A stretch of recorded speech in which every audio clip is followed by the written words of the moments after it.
பாஜகவிலிருந்து விலகிய நடிகை ரஞ்சனா நாச்சியார் தமிழக வெற்றிக் கழகத்தில் இணைவதற்காக அங்கு வருகை தந்திருக்கிறார். பாரதிய ஜனதா கட்சியிலிருந்து அவர் விலகியிருந்தார். மும்மொழி கொள்கையை தான் எதிர்ப்பதாக கூறி அவர் பாஜகவிலிருந்து விலகுவதாக அறிவித்திருந்தார். இந்நிலையில் தற்பொழுது தமிழக வெற்றிக் கழகத்தில் இணைவதற்காக நடிகை ரஞ்சனா நாச்சியார் அங்கு வருகை தந்திருக்கிறார். அவர்களோட இந்த தமிழக வெற்றி கழகம் தான் தமிழகத்தோட வெற்றி களமா மாறப்போகுது. அதை தமிழ்நாட்டு மக்கள் பொறுத்திருந்து பார்ப்பாங்க.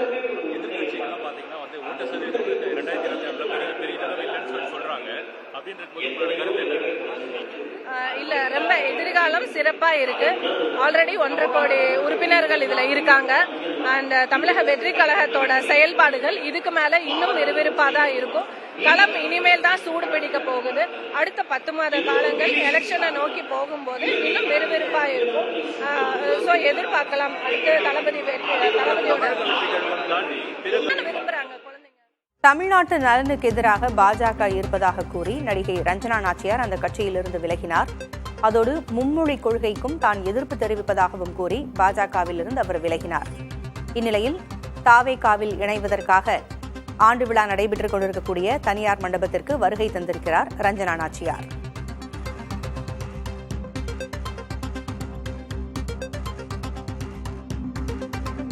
பாஜகவினுடைய கலை கலாச்சார பிரிவின் மாநில செயலாளராக இருந்த ரஞ்சனா நேற்று அந்த கட்சியிலிருந்து விலகுவதாக அறிவித்திருந்தார். மும்மொழி கொள்கைக்கு எதிர்ப்பு தெரிவித்து பாஜகவிலிருந்து விலகுவதாக கூறியிருந்தார். தமிழ்நாட்டு நலனுக்கு எதிராக பாஜக செயல்படுவதாகவும் அவர் குற்றஞ்சாட்டி அந்த கட்சியிலிருந்து விலகுவதாக கூறியிருந்தார். இந்நிலையில் தற்பொழுது தாவேகாவில் இணைவதற்காக நடிகை ரஞ்சனா நாச்சியார் அங்கு வருகை தந்திருக்கிறார்.